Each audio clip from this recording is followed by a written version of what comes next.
ದೇವರಿಗೆ ಸ್ತೋತ್ರವಾಗಲಿ. ದೇವರು ರೂಪಿಸುವಂಥದ್ದು. ಈ ದಿನದಲ್ಲಿ ದೇವರು ರೂಪಿಸು ಅನ್ನುವ ವಾಕ್ಯ ಸತ್ಯ ಭಾಗವನ್ನು ಧ್ಯಾನಿಸಲು ಕೊಟ್ಟಿದ್ದಾರೆ. ರೂಪಿಸು ಅಂತ ಹೇಳಿದ್ರೆ, ಒಂದು ಉದಾಹರಣೆಯಾಗಿ ಒಂದು ಮೊಟ್ಟೆ ಇರುತ್ತೆ. ಮೊಟ್ಟೆಯನ್ನ ಫಸ್ಟ್ ಟೈಮಲ್ಲಿ ಕೋಳಿನ ತಗೊಂಬಂದು ಅದರ ಮೇಲೆ ಕುದುರಿಸ್ತಾನೆ. ಅವಾಗ ನಮ್ಮ ಕಾಲದಲ್ಲಿ, ನಿಮ್ಮ ಕಾಲದಲ್ಲಿ ಆ ಥರ ಇದೆಯೇನೋ ಗೊತ್ತಿಲ್ಲ. ಮೊಟ್ಟೆಗಳಿರ್ತವೆ, ಅದರ ಮೇಲೆ ಕೋಳಿನ ತಗೊಂಬಂದು ಕುದುರಿಸ್ತಾರೆ. ಅದು ಒಂದು 21 ದಿನನೇ ಎಷ್ಟು ಮರ್ತ್ಬಿಟ್ಟಿದೀವಿ. ಅದ್ರ ಮೇಲೆ ಕುತ್ಕೊಂತಾ ಇರುತ್ತೆ. ಕುತ್ಕೊಂತಾ ಇದ್ದಾಗ ಸ್ವಲ್ಪ ದಿನ ಆದ್ಮೇಲೆ ಅದು 10 ಮೊಟ್ಟೆ 12 ಮೊಟ್ಟೆ ಇಟ್ಟರೆ ಅದೇ ತರ ಕೋಳಿ ಉತ್ಪತ್ತಿ ಆಗುತ್ತೆ. ಆ ಬಿಸಿಯಿಂದ ಕಾವಿಂದ, ಅದು ಸೃಷ್ಟಿ ಮಾಡಿರೋದು ದೇವರು, ಆ ತರ ಸೆಟ್ ಮಾಡಿದ್ದಾರೆ. ಅದು ಅದೇ ತರ ಆ ಮರಿಯನ್ನು ಮತ್ತೆ ಬರುತ್ತೆ. ಅದು ಅದನ್ನ ದೊಡ್ಡದಾಗೋವರೆಗೂ ನೋಡ್ಕೊಳ್ಳುತ್ತೆ. ಆ ಚಿಕ್ಕ ಮರಿಗಳು ಸೃಷ್ಟಿಯಾಗೋದಕ್ಕೆ ಕಾರಣ ತಾಯಿ. ಒಂದು 20 ಮರಿಗಳು ಮೊಟ್ಟೆ ಎಷ್ಟಿಡ್ತಾರೋ ಒಂದೆರಡು ಕೆಟ್ಟೋಗುತ್ತೆ. ನಮಗೆ ಈ ಸ್ಟೋರಿ ಬೇಡ. ಅಂದ್ರೆ ಕೋಳಿಯಿಂದ ಮೊಟ್ಟೆ ಬಂತ, ಮೊಟ್ಟೆಯಿಂದ ಕೋಳಿ ಬಂತ ಅಂತಾರೆ. ಅದು ಕೋಳಿಯಿಂದಾನೇ ಮೊಟ್ಟೆ ಬಂದಿರೋದು. ಅವೆಲ್ಲ ದೇವ್ರು ನಂಬ್ಕೊಂಡ್ರೆ ಎಲ್ಲದಕ್ಕೂ ಆನ್ಸರ್ ಇದೆ. ಯಾಕಂದ್ರೆ ದೇವರು ಮೃಗಗಳನ್ನ, ಪಕ್ಷಿಗಳನ್ನ ಸೃಷ್ಟಿ ಮಾಡದಂದಾಗ ಮತ್ತೆ ಮಾವಿನಕಾಯಿ ಬೀಜ ಹಾಕಿ ಅದರಿಂದ ಮೊಳೆ ಬಂದು ಬರುತ್ತೆ. ಅದು ಮರದಿಂದ ಬರ್ತದೆ, ದೊಡ್ಡೋದ್ರಿಂದ ಚಿಕ್ಕದು ಬರುತ್ತೆ. ಸಿಂಪಲ್. ಮೊಟ್ಟೆಯಿಂದ ಕೋಳಿ ಬರೋಕ್ಕಾಗಲ್ಲ. ಕೋಳಿ ಸೃಷ್ಟಿ ಮಾಡಿದ್ರು, ಕೋಳಿ ಮೊಟ್ಟೆ ಹಾಕ್ತಾ ಇದೆ. ಗಂಡು ಹೆಣ್ಣು ಸೃಷ್ಟಿ ಮಾಡಿದ್ರು, ಮೊಟ್ಟೆ ಹಾಕುತ್ತೆ. ಆ ಮೊಟ್ಟೆಯಿಂದ ಮತ್ತೆ ಆ ಕೋಳಿ ಆಲ್ರೆಡಿ ಇರೋದ್ರಿಂದ ಅದು ಮೊಟ್ಟೆಯಿಂದ ಕೋಳಿ ಉತ್ಪತ್ತಿ ಆಗುತ್ತೆ. ಮೊಟ್ಟೆ ಇದ್ರೆ ಮತ್ತೆ ಕೋಳಿ ಬೇಕಲ್ಲ. ಅದೆಲ್ಲ ಸಿಂಪಲ್ ಆನ್ಸರ್. ಬಟ್ ಅದು ಬೇಡ ನಮಗೆ. ಆ ಮೊಟ್ಟೆ ಕೋಳಿಯಿಂದ ಯಾವ ರೀತಿ ಆ ಮರಿಗಳು, ಒಂದು ಕೋಳಿಯಿಂದ ಮರಿಗಳು ಉತ್ಪತ್ತಿ ಆಗುತ್ತೋ ಅದೇ ರೀತಿನೇ ಪ್ರಾರಂಭದಿಂದ ಹಿಡಿದು, ಆದಾಮಿಂದ ಹಿಡಿದು ಪ್ರಕಟಣೆವರೆಗೂ ನೀವು ಧ್ಯಾನ ಮಾಡಿ ನೋಡಿದಾಗ, ಒಬ್ಬರು ಒಂದು ಕೋಳಿ ಅಂದ್ರೆ ಒಂದು ಮನುಷ್ಯನ ಹಿಡಿದು ಇತರರು ಅವ್ರನ್ನ ತಯಾರು ಮಾಡೋದು. ಮಕ್ಕಳು ಹುಟ್ಟುತ್ತಾರೆ. ಈ 2 ತರ ಇದೆ, ನೀವು ಕನ್ಫ್ಯೂಷನ್ ಮಾಡ್ಕೋಬೇಡ್ರಿ. ಇವಾಗ ರನ್ನಿಂಗ್ ರೇಸ್ ಬಿಡ್ತಾರೆ. ಇವಾಗ ರನ್ನಿಂಗ್ ರೇಸ್ ಅಲ್ಲಿ ಭೂಮಿ ಮೇಲೆ ಇಲ್ಲಿ ಬಿಟ್ರೆ ಅಲ್ಲಿ ಓಡಾಗಿ ಸೇರ್ಕೊಂಡ್ಬಿಡ್ತಾರೆ. ಒಂದು ಪ್ರೈಸ್ ಗೀಸೋ ಕೊಡ್ತಾರೆ. ಇದು ಲೋಕದಲ್ಲಿ ಓಡುವ ಪ್ರೈಸು. ಈ ತರ ರನ್ನಿಂಗ್ ರೇಸ್ ಅಲ್ಲ. ಓಡುವುದು ರೂಪಿಸುವಂಥದ್ದು. ಅವನ್ನ ರೂಪಿಸಿ ಅವ್ರ ನಿತ್ಯ ರಾಜ್ಯಕ್ಕೆ ರೂಪಿಸಿದ್ರೇನೆ ಅವ್ರ ನಿತ್ಯ ರಾಜ್ಯಕ್ಕೆ ಅವ್ರನ್ನ ತಯಾರು ಮಾಡಿ ಬಿಟ್ಬಿಡೋದು. ಅವರು ಇತರನ್ನ ತಯಾರು ಮಾಡೋದು. ಇವಾಗ ಕೋಳಿ ತನ್ನ ಮರಿಯನ್ನು ಯಾವ ರೀತಿ 10 ಮೊಟ್ಟೆ ಇಟ್ಟಾಗ ಒಂದು 15 ಮೊಟ್ಟೆ ಇಟ್ಟರೆ ಅದರಲ್ಲಿ 3 ಕೆಟ್ಟೋಗಿ 12 ಮೊಟ್ಟೆ ಯಾವ ರೀತಿ ಮರಿ ಆಗುತ್ತೋ, ಅದು ದೊಡ್ಡದಾಗಿ ಅದೇ ರೀತಿ ಅದು ಮೊಟ್ಟೆ ಇಟ್ಟು ಅದು ಯಾವ ಮರಿ ಆಗುತ್ತೋ ಅದೇ ರೀತಿ ಪ್ರತಿಯೊಬ್ಬ ಮನುಷ್ಯನನ್ನ ರೂಪಿಸುವ ಕೆಲಸ. ಅದಕ್ಕಾಗಿ ದೇವರು ಹೃದಯಗಳನ್ನ ಹುಡುಕ್ತಾ ಇದ್ದಾರೆ. ಒಂದು ವಾಕ್ಯ ಇದೆ, ಪರಲೋಕದಿಂದ ದೇವರ ಕಣ್ಗಳು ಭೂಮಿ ಎಲ್ಲ ನೋಡ್ತಾ ಇದೆ. ಉತ್ತಮ ಹೃದಯದಲ್ಲಿರೋರನ್ನ ನೋಡಿ ಅವ್ರನ್ನ ಎತ್ತಿ ಉಪಯೋಗಿಸೋದಕ್ಕೆ ಅವರ ಕಣ್ಗಳು ಹುಡುಕ್ತಾ ಇದೆ ಅಂತಿದೆ. ಫಸ್ಟ್ ಆದಾಮ್ ಬಿದ್ದೋದ. ಆಮೇಲೆ ಯವನೊಬ್ಬರು ದೇವ್ರ ಜೊತೆ ಸಂಚರಿಸಿದ್ರು. ಮತ್ತೆ ನೋವರು ಎಲ್ಲ ಗಮನ ಇಟ್ಟು ಕೇಳ್ರಿ. ನೋವದ ಬಗ್ಗೆ ನೀವು ತೆಗೆದು ಹೋದ್ರಿ. ಉತ್ತಮನು ಸನ್ಮಾರ್ಗನು. ಅದಕ್ಕೆ ಅವರಿಗೆ ಬೋಟ್ ಕಟ್ಟಕ್ಕೆ ಹುಡುಕ್ತಾ ಇರ್ತಾರೆ. ಅವ್ರ ಮೂಲಕ, ಅವ್ರ ಫ್ಯಾಮಿಲಿ ಮೂಲಕ ಜನ ಬಂದ್ರು. ಮತ್ತೆ ಎಲ್ಲ ಪಾಪದಲ್ಲಿದ್ರು. ಮತ್ತೆ ಆಬ್ರಾಮ್ನ ಹುಡುಕಿ ತರೋದು. ಮತ್ತೆ ಆಬ್ರಾಮ್ ಸಂತತಿ ಈಸಾಕ್ನ ಆಶ್ರಯಿಸೋದು. ಅವನು ಏಸಾಯ ಹೋದ. ಮತ್ತೆ ಈಸಾಕ್ ಮೂಲಕ ಯಾಕೋಬ್ ಏಸಾಯ ಬಂದ್ರು. ಏಸಾಯ ಹೋದ್ರು. ಯಾಕೋಬ್ ಇದ್ದ 12 ಗೋತ್ರ. ಅದರಲ್ಲಿ 4 ಜನ ಪಾಪ ಮಾಡಿ ಹೋದ್ರು. ಅದರಿಂದ 11ನೇ ಅವನು ಯೋಸೆಫನ್ನ ಆರಿಸ್ಬೇಕಾಗಿದೆ. ಅವ್ರು ಹುಡುಕ್ತಾ ಇರ್ತಾರೆ ಒಬ್ಬೊಬ್ಬರನ್ನ ರೂಪಿಸೋದಕ್ಕೆ. ಗಮನ ಇಟ್ಕೊಂಡ್ರೆ ನಿಮಗೆ ಅರ್ಥ ಆಗುತ್ತೆ. ಯೋಸೆಫನ್ನ ಇಟ್ಟು ಅಲ್ಲಿ ಒಂದು ತಯಾರು ಮಾಡಿ ಮತ್ತೆ ಹುಡುಕ್ತಾ ಇದ್ದಾರೆ ಮೋಸೆನ, ಅವ್ರನ್ನ ಬಿಡುಗಡೆ ಮಾಡಕ್ಕೆ. ಮತ್ತೆ ಅವನ್ನ ನಡೆಸೋದಿಕ್ಕೆ ಯೋಶುವ ಆದ್ಮೇಲೆ ಅವ್ರು ರಾಜ ಬೇಕಂತ ಹೇಳಿದಾಗ ಮತ್ತೆ ಹುಡುಕ್ತಾ ಇರ್ತಾರೆ. ಅವ್ನು ಸರಿ ಇಲ್ಲ ಅಂತೇಳಿ ದಾವೀದನನ್ನ ರೂಪಿಸಿ ತರಿಸ್ತಾರೆ. ಮತ್ತೆ ಅವ್ರ ಮಗನೇ ಹೋದ ಸಾಲಮೋನು. ಮತ್ತೆ ಪ್ರಾಫಿಟ್ಗಳನ್ನ ಹುಡುಕ್ತಾರೆ, ಎಸೆಕೆಲ್, ಯೆರೆಮೀಯ, ಯೋವೇಲ್, ಇವರೆಲ್ಲ ನಿಮಗೆಲ್ಲ ಗೊತ್ತಿದೆ ಹೆಸರುಗಳು. ಎಲಿಯ, ಎಲಿಷಾ, ಇವ್ರನ್ನ ಹುಡುಕ್ತಾರೆ. ಇವ್ರದ್ದು ಮುಗಿದ ಮೇಲೆ ಹೊಸ ಒಡಂಬಡಿಕೆಯಲ್ಲಿ ಅವ್ರು ಬಂದಿದ ತಕ್ಷಣ 12 ಜನನ ಹುಡುಕಿ ತಗೊಂಡ್ರು. 12 ಜನನ ರೂಪಿಸ್ತಾರೆ. ಅದರಲ್ಲೂ ಒಬ್ಬ ಹೋದ, ಯೂದ ಇಸ್ಕರಿಯೋತ ಯೂದ. ಮತ್ತೆ 11 ಜನದಲ್ಲಿ ಇನ್ನೊಬ್ಬರನ್ನ ಆರಿಸಿ ತೆಗೆದುಕೊಳ್ತಾರೆ. ಅದರೊಳಗಡೆ ಪೌಲ್ ಬರ್ತಾರೆ. ಈ ರೀತಿ ಅವ್ರನ್ನ ರೂಪಿಸ್ತಾರೆ. ದೇವ್ರು ಹೋಗ್ಬಿಟ್ರು. ಹೋದ್ಮೇಲೆ ಅವ್ರ ಮೇಲೆ ಪರಿಶುದ್ಧಾತ್ಮ ಅಭಿಷೇಕ ಇಟ್ಟು ಅವ್ರ ಮೂಲಕ ಇದುವರೆಗೂ ನಡೀತಾ ಇದೆ. ಅದರಲ್ಲಿ ಒಬ್ರು 52ನೇ AD, ಇವಾಗ 2026 ಅಂತ ಬರಿತೀವಿ. ಅವಾಗ ಬರೀ 52 AD ಅಂತ ಬರಿಬೇಕು. ಇವಾಗ 2026 AD ಅಂತ ಬರಿತೀವಿ. ಇಲ್ಲಿ 200 ವರ್ಷಗಳಾಗಿ 26 ವರ್ಷ ಆಗಿದೆ ಅಂತ. 200 ಅಂತ ಹೇಳಿದ್ರೆ 1ಕ್ಕೆ 100 ವರ್ಷ. ಆ ರೀತಿ 20ಕ್ಕೆ 200 ವರ್ಷ ಆಗಿದೆ. 100 ವರ್ಷಕ್ಕೆ ಒಂದಂದ್ರೆ 2000 ವರ್ಷ ಆಗಿ 26 ವರ್ಷ ಆಗಿದೆ. ಆದರೆ ನಾನು ಹೇಳ್ತಿರೋದು, ಯೇಸುಸ್ವಾಮಿ ಶಿಷ್ಯ ತಮಿಳುನಾಡಿಗೆ ಪ್ರಾಣ ಬಿಟ್ಟರು, ಕೇರಳದಲ್ಲಿ ಕಾಲಿಟ್ರು 52ನೇ ADಯಲ್ಲಿ. ಅವರಿಂದ ಇನ್ನೂ ಬೆಳೀತಾ ಇತ್ತು. ಅಂದ್ರೆ ರೂಪಿಸುವವರು. ಇವಾಗ ಕ್ರೈಸ್ತರಾಗಿರೋರು ಜಾಸ್ತಿ ಇದ್ದಾರೆ. ಇವಾಗ ಮೆಸೇಜಿಗೆ ಬರೋಣ. ಯೇಸಪ್ಪನಿಗಿನ ಇನ್ನೂ 10 ಜನ ದೊಡ್ಡವರಿದ್ದಾರೆ. ಅವರೆಲ್ಲ ರೂಪಿಸಿಲ್ಲ. ದೇವರು ಅವ್ರನ್ನೆಲ್ಲ ರೂಪಿಸೋದಕ್ಕೆ ಆರಿಸಿ ತೆಗೆದುಕೊಂಡಿಲ್ಲ. ಕನಸುಗಳೆಲ್ಲ ಇವರಿಗೆ ಕೊಡ್ತಾ ಇರ್ತಾರೆ. ಮತ್ತೆ ನೀವು ಗಮನ ಇಟ್ಟು ಕೇಳ್ರಿ, ಮೋಸೆ ಮೂಲಕ ಎಷ್ಟೋ ಜನ ಅವ್ರನ್ನ ಐಗುಪ್ತ ದೇಶದ ಬಿಡುಗಡೆ ಮಾಡಿ ನಡ್ಸ್ಕೊಂಡು ಹೋಗ್ಬೇಕಾದ್ರೆ ಎಷ್ಟೋ ಜನ ಅಳಿದು ಹೋಗಿದ್ರು. ಅವರು ದೇವ್ರ ಜೊತೆ ಮಾತಾಡ್ತಿದ್ದಾಗ ಮೋಸೆ ಕೆಳಗಡೆ ಇವನು ಆರೋನು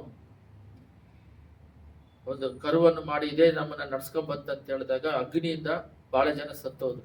ಅಂದ್ರೆ ರೂಪಿಸಿ ನಡೆಯುವಂತರು ಒಂದು ಗ್ಯಾಂಗ್, ದೇವ್ರು ನಂಬ್ಕೊಂಡು ಅದರಲ್ಲಿ ನಡೆಯುವಂತವರು, ಅವರು ಬಲವಾಗಿ ರೂಪಿಸಿ ಪಟ್ಟು ದೇವರಿಗೆ ಅಗ್ನಿ ಜ್ವಾಲೆಯಾಗಿ ಪ್ರಕಾಶಿಸುವವರು. ಅವರನ್ನ ಹುಡುಕಿ ದೇವರು ಒಂದು ಕಡೆ ಹೋಗ್ತಾ ಇದ್ದಾರೆ, ಒಂದು ಕಡೆ ದೇವರಲ್ಲೇ ಎದ್ದುಕೊಂಡು ಸುಮ್ಮನೆ ಕಾಟಾಚಾರಕ್ಕೆ ಬದುಕಿ ಪಾತಾಳಕ್ಕೆ ಹೋಗ್ತಾರ ಒಂದು ಗುಂಪು ಒಂದು ಕಡೆ ಇದೆ. ಅದನ್ನೆಲ್ಲ ನೀವು ಸತ್ಯವೇದದಲ್ಲಿ ಕೊಟ್ಟಿದ್ದಾರೆ.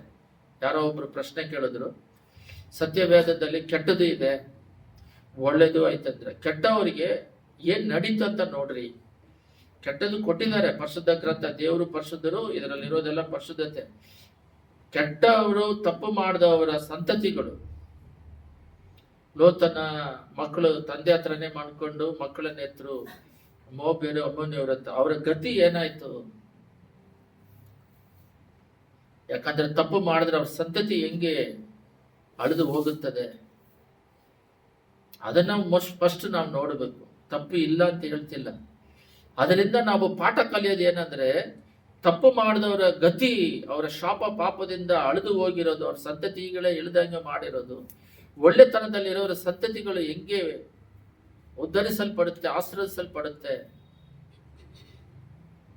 ಯೋಶುವಗೆ ಮಾತು ಕೊಡ್ತಾರೆ ದೇವರು, ಅಮೋರಿಯರನ್ನ ನಿರ್ಮೂಲ ಮಾಡ್ತೀನಂತ. ಅದನ್ನ ಸೌಲಿಂದ ನೆರವೇರಿಸಕ್ಕೆ ಫುಲ್ಲು ಒಪ್ಪಿಸಿಕೊಟ್ಟು ನೆರವೇರಿಸ್ತಾರೆ. ಪ್ರಾಫಸಿ ಹೇಳ್ತಾರೆ, ಇಜ್ಬುಲ ಈ ರೀತಿ ಸಾಯ್ಬೇಕು ಅಂತ ಹೇಳಿ.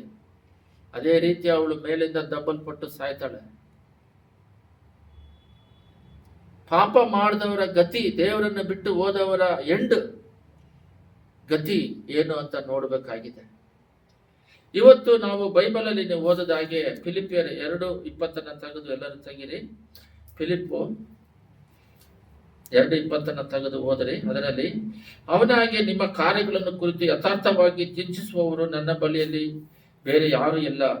ಎಲ್ಲರೂ ಸತ್ಕಾರ್ಯಗಳ ಮೇಲೆ ಮನಸ್ಸಿಡುತ್ತಾರೆ ಹೊರತು ಯೇಸುವಿನ ಕ್ರಿಸ್ತನ ಕಾರ್ಯಗಳ ಮೇಲೆ ಮನಸ್ಸು ಇಡುವುದಿಲ್ಲ. ಎಷ್ಟು ಸ್ಪಷ್ಟವಾಗಿದೆ. ಪೌಲನು ತಿಮೋತಿಯನ ಬಗ್ಗೆ ಒಂದು ಪತ್ರವನ್ನು ಬರೀತಾರೆ.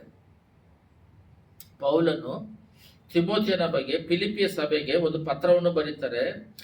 ಆ ಫಿಲಿಪ್ಪನ ಬಗ್ಗೆ ಪೌಲು ಏನ್ ಹೇಳ್ತಾರಂದ್ರೆ, ಅವನ ಹಾಗೆ ನಿಮ್ಮ ಕಾರ್ಯಗಳನ್ನು ಕುರಿತು ಯಥಾರ್ಥವಾಗಿ ಚಿಂತಿಸುವವರು ನಿಮ್ಮ ಬಳಿಯಲ್ಲಿ ಬೇರೆ ಯಾರು ಇಲ್ಲ. ಎಲ್ಲರೂ ಸ್ವಕಾರ್ಯಗಳ ಮೇಲೆ ಮನಸ್ಸಿಡುತ್ತಾರೆ ಹೊರತು ಯೇಸು ಕ್ರಿಸ್ತನ ಕಾರ್ಯಗಳ ಮೇಲೆ ಮನಸ್ಸಿಡುವುದಿಲ್ಲ. ಕೆಳಗಡೆ ತಿಮೋತಿಯನ ಗುಣಗಳನ್ನು ನೀವು ನೋಡಿ ತಿಳಿದುಕೊಂಡಿದ್ದೀರಿ. ಇಲ್ಲ, ಕೆಳಗಡೆ ಇನ್ನೂ ಇದೆ, ಮಗನು ತಂದೆಗೆ ಹೇಗೋ ಹಾಗೆ ಅವನು ನನ್ನ ಜೊತೆಯಲ್ಲಿ ಸ್ವಾರ್ಥ ಪ್ರಚಾರಕ್ಕಾಗಿ ಕಷ್ಟಪಟ್ಟು ಕೆಲಸ ನಡೆಸಿದ್ದಾನೆಂದು ನಿಮಗೆ ಗೊತ್ತುಂಟೋ. ತನ್ನ ಮಗನಾಗಿ, ದೇವರಿಗೆ ಮಗನಾಗಿ, ಇವರಿಗೆ ಮಗ ಅಂತ ಆಗಿ ದೇವರಿಗೋಸ್ಕರ ಪ್ರಯಾಸ ಪಟ್ಟು ತನ್ನ ಸ್ವಾರ್ಥ ನಿಮಿತ್ತವಾಗಿ, ಒಂದು ಸಲ ಒಂದು ಬೈಬಲಲ್ಲಿ 1 ತಿಮೋತಿ 1:2 ಏನಿದೆ ಅಂದರೆ, ಇದೇ 1 ತಿಮೋತಿ 1:2 ಇದೇ ತಿಮೋತಿ ಬಗ್ಗೆ ಹೇಳ್ತಾ ಇದ್ದಾರೆ. ಇವರು ನನ್ನ ಮಗ ಅಂತ ಹೇಳಿ ಹೇಳ್ತಾನೆ. 1 ತಿಮೋತಿ 1:2 ಅದರಲ್ಲಿ ಇವನು ನನ್ನ ಮಗ ಅಂತಾನೂ ಹೇಳ್ತಾನೆ. ಯಾರು? ಓದ್ತೀನಿ ನೋಡ್ರಿ. 1 ತಿಮೋತಿ 1:2 ನಂಬಿಕೆ ವಿಷಯದಲ್ಲಿ ನಿಜ ಕುಮಾರನಾಗಿರೋ ತಿಮೋತಿಯನಿಗೆ ಬರೆಯುವುದೇನೆಂದರೆ, ನೋಡ್ರಿ, ನಂಬಿಕೆ ವಿಷಯದಲ್ಲಿ ನಿಜ ಕುಮಾರನಾಗಿರುವ ತಿಮೋತಿಯನಿಗೆ, ನಿಜವಾದ ಕುಮಾರ ಅಂದ್ರೆ ದೇವರು ಯಾವ ರೀತಿ ಸ್ವಭಾವದಲ್ಲಿ ಮನುಷ್ಯನ ಸೃಷ್ಟಿ ಮಾಡಿದ್ದಾರೆ ಅಂತ ಹೇಳಿದ್ರೆ, ದೇವರು ಒಬ್ಬ ಮನುಷ್ಯನ ಆರಿಸ್ಬೇಕು, ಆರಿಸ್ತಾರೆ.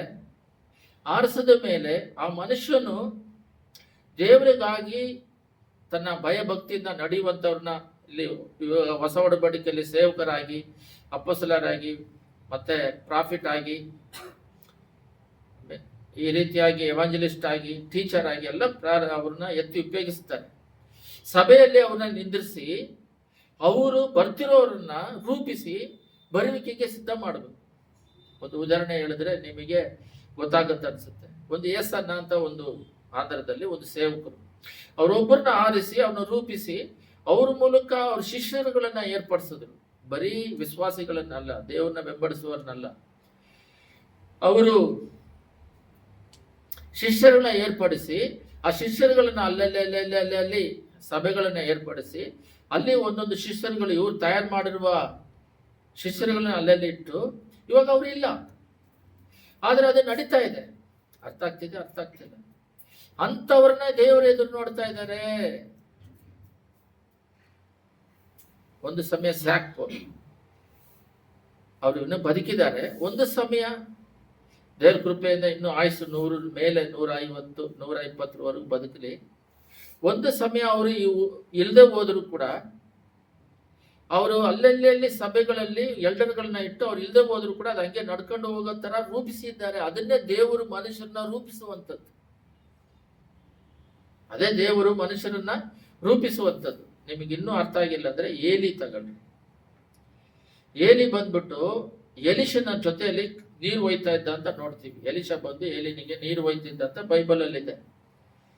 ಅವನು ಹೋಗ್ಬೇಕಾದ್ರೆ ಡಬಲ್ ಅಷ್ಟು ಅಭಿಷೇಕ ಬಂತು. ಅವನು 7 ಅದ್ಭುತ ಮಾಡಿದ್ರೆ ಎಲಿಯ, ನೀವು ಬೇಗ ಬೈಬಲ್ ಅಲ್ಲಿ ಹೋದ್ರಿ, ಎಲಿಯ 7 ಅದ್ಭುತ ಮಾಡಿದ್ರೆ ಎಲಿಶ 14 ಅದ್ಭುತ ಡಬಲ್ ಮಾಡ್ತಾನೆ. ಆದ್ರೆ ಅದ್ರ ಡಬಲ್ ಬಂದು ಗೇಜಿಗೆ ಬರಬೇಕಾಗಿತ್ತು. ಬಟ್ ಅವನು ಆಮನ ಹತ್ರ ಹೋಗಿ ಹಣದ ಮೇಲೆ ಆಸೆ ಪಟ್ಟು ಅವನು ಕುಷ್ಠರೋಗ ತಗೊಂಡು ಅದು ಹೋಯ್ತು. ಅದೇ ರೀತಿ ನಿಮಗೆ ಅರ್ಥ ಆಗ್ತಿದೆಯಾ ಮೆಸೇಜು? ರೂಪಿಸುವಂಥದ್ದು ಅವ್ರನ್ನ. ಕೋಳಿ ತನ್ನ ಮರಿಯ ಮೇಲೆ ಕುತ್ಕೊಂಡು ಅದೇ ಆಕಾರದಲ್ಲಿ ಮರಿಯನ್ನು ಸೃಷ್ಟಿ ಮಾಡುವ ರೀತಿಯಲ್ಲಿ ನಾವೊಬ್ಬರನ್ನ ಸೃಷ್ಟಿ ಮಾಡಬೇಕು. ಇವಾಗ ಏನಾಗ್ತಿದೆ ಅಂದ್ರೆ ತಂದೆ ತಾಯಿ, ತಪ್ಪು ಎಲ್ಲಿ ನಡೀತಿದೆ ಅಂದ್ರೆ ತಂದೆ ತಾಯಿ ಮಕ್ಕಳು ಅವ್ರಿಗೆ ಊಟ ಕೊಡ್ತಾರೆ, ಬಟ್ಟೆ ಕೊಡ್ತಾರೆ, ಹಣ ಸೇರಿಸಿರ್ತಾರೆ. ನಾವು ಕಷ್ಟಪಟ್ಟು ಪಡಬೇಕು, ಮಕ್ಕಳು ಕಷ್ಟಪಡಬಾರ್ದು, ಅವ್ರ ಕೆಲಸಕ್ಕೆ ಹೋಗ್ಬಾರ್ದು, ಅವ್ರು ಬೇಟೆ ಆಡಿ ತಿನ್ನಬಾರ್ದು ಅಂತೇಳಿ ತಪ್ಪಾಗಿ ಅವ್ರನ್ನ ಬೇಟೆ ಆಡೋಕ್ಕೆ ಬಿಡಬೇಕು. ಆಸ್ತಿ ಪಾಸ್ತಿ ಎಲ್ಲ ಯಾಮಾರಿಸಿ ಕೊಳ್ಳೆ ಹೊಡೆದು ಆ ಮಕ್ಕಳಿಗೆ ಪ್ರಾಪರ್ಟಿನ ಇಟ್ಟು ಬಾಡಿಗೆ ಬರ್ತೈತೆ, ಅದನ್ನ ತಗೊಂಡು ತಿಂತಾ ಇರಲಿ ಅಂತ ಹೇಳಿ ನ್ಯಾಯವಾಗಿ ದುಡಿಯೋದ್ ಬಗ್ಗೆ ನಾನು ಹೇಳ್ತಿಲ್ಲ. ಸುಮ್ಮನೆ ಅವರಿಗೆ ಸೇರ್ಸಿಡ್ಬೇಕಂತೇಳಿ ಸೇರ್ಸಿಡ್ತಾರೆ. ಅವರು ಹಣ ಫ್ರೀ ದುಡಿಮೆ ಮಾಡಿದ್ರೆ ಅವರಿಗೆ ಶರೀರದಲ್ಲಿ ಒಂದು ಆರೋಗ್ಯ ಸಿಗುತ್ತೆ, ಒಂದು ತೃಪ್ತಿ ಸಿಗುತ್ತೆ. ದುಡಿಮೆ ಮಾಡಿ ಒಬ್ಬೊಬ್ರು ಆಸ್ತಿ ಇದ್ರೂ ಹಾರ್ಡ್ ವರ್ಕ್ ಮಾಡ್ತಾರೆ, ಅದು ಇರಲಿ ನಾವು ಕೆಲಸ ಮಾಡೋಣ ಅಂತ ಮನಸ್ಸಾಕ್ಷಿಗೆ. ಒಬ್ಬೊಬ್ರು ಏನ್ ಮಾಡ್ತಾರೆ ಅಂತ ಹೇಳಿದ್ರೆ ಆಸ್ತಿ ಪಾಸ್ತಿ ಇರೋದ್ರಿಂದ ಪಾಪ ಚಟಕ್ಕೆ ಇನ್ನೇನು ಆಸ್ತಿ ಐತಲ್ಲ ಅಂತೇಳಿ ಅವ್ರು ಕಷ್ಟಪಡೋದು ದುಡ್ದಿಲ್ಲ, ಅವರಿಗೆ ಅದ್ರ ಬೆಲೆ ಗೊತ್ತಿಲ್ಲ. ಕುಡಿಯೋದು, ವ್ಯಭಚಾರಗಳು ಎಂಜಾಯ್ ಮಾಡೋದು, ಈ ರೀತಿ ಅಳುವಿ. ಏನಂದ್ರೆ ಹಣ ಇದೆ, ಖರ್ಚು ಮಾಡಬೇಕಲ್ಲ, ಪಾರ್ಟಿ ಮಾಡ್ಕೊಳ್ಳೋದು. ಈ ರೀತಿ ಕ್ರೈಸ್ತರಲ್ಲಿ, ಇದು ಉದಾಹರಣೆಯಾಗಿ ಹೇಳ್ತಾ ಇದ್ದೀನಿ, ಕ್ರೈಸ್ತರಲ್ಲಿ ದೇವರಿದ್ದಾರೆ. ದೇವರು ಒಬ್ಬರನ್ನ ನೇಮಿಸ್ತಾರೆ. ಮೋಸೆ ಅಂದ್ರೆ ಅವರು ಮೋಸೆ ಯಾವ ರೀತಿ ಯೋಶುವ ಆ ರೀತಿ ಒಬ್ಬೊಬ್ಬರಾಗಿ ನೇಮಿಸ್ಕೊಂಡು ಬಂದ್ರು. ಹುಡುಕಿ ನೀವೆಲ್ಲ ನೋಡ್ರಿ, ಗಿದ್ಯೋನು ನನ್ನ ಕೈಗೆ ಆಗಲ್ಲ ಅಂದ್ರೆ ನಾನು ಹುಡುಕಿ ಹೋಗಿ ಅವನ್ನ ನೇಮಿಸ್ತಾರೆ. ಸಂಸೋನ್ ಅವ್ನ ತಂದೆ ತಾಯಿ ಹೇಳ್ತಾರೆ, ನಿಮ್ಮ ಹೊಟ್ಟೆ ಒಳಗಡೆ ಒಬ್ಬ ಹುಡ್ತಾನೆ, ಅವನಿಗೆ ತಲೆ ಚಾರ ಹುಟ್ಟಬಾರ್ದು, ಅವನ್ನ ರೂಪಿಸ್ತಾರೆ. ಅವನು ಇಸ್ರೇಲ್ 40 ವರ್ಷ ಆಳ್ವಿಕೆ ಮಾಡ್ತಾನೆ ಫಿಲಿಸ್ಟರಿಗೆ ವಿರೋಧವಾಗಿ. ಆ ರೀತಿ ರೂಪಿಸುವಂಥದ್ದು. ಯೇಸು ಸ್ವಾಮಿ ಕೂಡ ಮರಿಯಾಳ ಹತ್ರ ಬಂದ್ಬಿಟ್ಟು, ದೇವರೇ ನೀನು ಕಾಣಿಕೆಯಾಗಿ ಒಂದು ಮಗುವನ್ನು ಎತ್ತಿ ಅವನಿಗೆ ಯೇಸು ಅಂತ ಹೆಸರು ಲೋಕಕ್ಕೆ ಲಕ್ಷಣ ಮಾಡ್ತಾನೆ ಅಂತ ಆ ಒಬ್ಬರಿಂದ ಎಷ್ಟೋ ಲಕ್ಷಾನು ಜನವನ್ನು ರೂಪಿಸುವಂಥದ್ದು. ಆ ಅಭಿಷೇಕ ನನಗೆ ಇತ್ತು. ಆ ಅಭಿಷೇಕನೇ ನನಗಂತಲ್ಲ, ಎಲ್ಲರಿಗೂ ಕೊಟ್ಟಿದ್ದಾರೇನೋ, ಎಲ್ಲರಿಗೂ ಕೊಟ್ಟಿದ್ದಾರೆ. ಅದು ನಾನು ಅಂಥವರೇ ಸೇವಕರು, ಅಂಥವರೇ ದೇವರ ಮಕ್ಕಳು. ಅವ್ರು ಇಲ್ಲದೆ ಇರೋರು ಸುಮ್ಮನೆ ಕಾಟಾಚಾರಕ್ಕೆ ನಾಮಕಾಸ್ತೆಗೆ ಗೆದ್ದವರು. ಯಾಕಂದ್ರೆ ಪ್ರಾರಂಭದಲ್ಲಿ ಯೇಸು ಹೊಸದಾಗಿ ನಮ್ದಾಗ ಒಂದು CD ಶಾಪ್ ಇಟ್ವಿ. ಇದೇನಪ್ಪ ಬೇಡ ಅಂತ ಫೋಟೋ ಶೂಟ್ ಇಟ್ವಿ. ಅದು ಬೇಡ ಅಂತೇಳಿ ಸ್ಕೂಲ್ ನಡ್ಸೋಕ್ಕೆ ಜಾಗ ನಡೆಸಿದ್ವಿ. ಅದರ ಪ್ರಾರಂಭದಲ್ಲಿ 98 2029 ಈಗಲೂ ಫೋಟೋ ಸ್ಟುಡಿಯೋ ಇದೆ. ಆ ಫೋಟೋ ಸ್ಟುಡಿಯೋದಲ್ಲಿ ಕೆಲಸ ಮಾಡೋರೆಲ್ಲ ಅನ್ಯರುಗಳು, ಯೇಸ್ವಾಮಿ ನಂಬುದವರು. ಆದರೆ ನಮ್ಮಲ್ಲಿರುವ ಅವ್ರು ಬಂದಿದ ತಕ್ಷಣ ಒಂದು ಟೇಪ್ ರೆಕಾರ್ಡ್ ಇದ್ರೆ ಸಿನಿಮಾ ಹಾಕೋದು, ಹಾಕ್ಬೇಡ, ಬೇವ್ರು ಬಿಡೋದು, ಹೆದರಿಕೆ ಬರೋದು. ಯೇಸು ಸ್ವಾಮಿ ದೇವದೂತರು ಸಂಚರಿಸಿದರೆ ಯೇಸ್ವಾಮಿ ಕೋಪ ಬರುತ್ತೆ. ಆ ರೀತಿ ನಮ್ಮ ವಿಶ್ವಾಸ, ಮೇಯ್ನ್ ಆಗಿ ನಮ್ಮ ವಿಶ್ವಾಸ ಅವನ್ನ ರೂಪಿಸುವಂಥದ್ದು. ಒಂದು ಉದಾಹರಣೆ ಹೇಳ್ತೀನಿ ನೋಡ್ರಿ. ಫೋಟೋ ಶೂಟಿಗೆ ಕೆಲಸ ಗೊತ್ತಿಲ್ಲದೆ ಬರ್ತಾರೆ, ಅವ್ರಿಗೆ ಕಳ್ಸ್ಕೊಡ್ಬೇಕು. ಫೋಟೋ ಹಿಡಿದ್ರೆ ಕ್ವಾಲಿಟಿ ಬರ್ಬೇಕು, ಸರಿ ಬರ್ದಿದ್ರೆ ಇನ್ನೊಂದ್ಸಲ ಅವ್ರು ಕರೆಸಿ ಫ್ರೀಯಾಗಿ ಹಿಡಿಬೇಕು. ಫ್ರೀಯಾಗಿ ಹಿಡಿದಾಗ ಅವ್ರಿಗೂ ಬಸ್ಸಲ್ಲಿ ಬರಬೇಕು. ಅದು ಹೋಗಿದೆ ಫ್ರೀಯಾಗಿ ಹಿಡಿದಾಗ ಅದಕ್ಕೆ ಖರ್ಚಾಗುತ್ತೆ, ಅದು ಮತ್ತೆ ಹೆಸರು ಕೆಟ್ಟೋಗುತ್ತೆ, ಅವಮಾನ ಆಗುತ್ತೆ. ಅದು ದೇವರಿಗೆ ಅವಮಾನ ಅಂತ ಹೇಳ್ತಿದ್ದೆ. ಆದ್ರೂ ಆ ಫೋಟೋ ಶೂಟಿಂಗ್ ಕೆಲಸಗಳೆಲ್ಲ ಅವ್ರು ಕಳ್ಸಿಕೊಟ್ಟು ಅವ್ರನ್ನ ನಾವಿಲ್ದೇದಾಗಲೂ ಅವರು ಅದನ್ನ ತಯಾರು ಮಾಡಿ ಬಿಟ್ಟಾಗ ಕ್ವಾಲಿಟಿ ಒಳ್ಳೆ ಕೊಡೋ ರೀತಿಯಲ್ಲಿ ಅವರಿಗೆ ಕೆಲಸ ಕಳ್ಸಿಕೊಡ್ಬೇಕು. ಅದೇ ರೀತಿಯಲ್ಲಿ ದೇವರ ಮಗನಾಗಿರುವ ಒಬ್ಬರು ಕುಟುಂಬದಲ್ಲಿ ಒಬ್ಬನೇ ಇರೋನು ಅವರ ಹೆಂಡತಿಗೆ, ಅವರ ಮಕ್ಕಳಿಗೆ ಬೋಧಿಸಿ, ಬೈಬಲಲ್ಲಿದೆ ಅಚ್ಚಿ ಬಂದ್ಬಿಟ್ಟು ತಿಮೋಥನಿಗೆ ಈ ರೀತಿ ಬೋಧನೆ ಮಾಡ್ತಿದ್ರು ಅಂತ ಇದೆ. ಆ ರೀತಿ ಇವಾಗ ಯಾವ ರೀತಿ ತನ್ನ ಮಗನಾಗಿ ಅವ್ರನ್ನ ಸ್ವೀಕರಿಸಿಕೊಂಡು ನಡೆಸಿದ್ರು ಅಂತಿದೆ. ಇನ್ನೊಂದು ವಾಕ್ಯ ಇದೆ ನೋಡ್ರಿ. ಇಬ್ರಿಯರ ಹಿಂದುಗಡೆ ಒಂದು ಚಾಪ್ಟರ್ ಇದೆ, ಫಿಲೋಮಿನ ಅಂತ. ಆ ಫಿಲೋಮಿನದಲ್ಲಿ ಒಂದು ಒಳ್ಳೆ ವಾಕ್ಯ ಇದೆ. ಅದರಲ್ಲಿ ಇದರ ತೆಗಿರಿ 1:10-11 ಓದೋಣ. ಇದರಲ್ಲಿ ಹೇಳ್ಬಿಡ್ತೀನಿ, ಆಮೇಲೆ ಓದ್ರಿ ಅರ್ಥ ಆಗುತ್ತೆ. ಪೌಲನು ಜೈಲಲ್ಲಿದ್ದಾರೆ. ಆ ಜೈಲಲ್ಲಿ ಇರೋರು ಒಂದು ಲೆಟರನ್ನ ಬರೆದು ಇಲ್ಲಿ ಒನೇಸಿಮಗೆ ಒಂದು ಲೆಟರನ್ನ ಕೊಟ್ಟು ಸಭೆಗೆ ಕಳಿಸ್ತಾ ಇದ್ದಾರೆ. ಆದ್ರೆ ನೋಡ್ರಿ ಏನಂತ ಇದೆ ನೋಡ್ರಿ.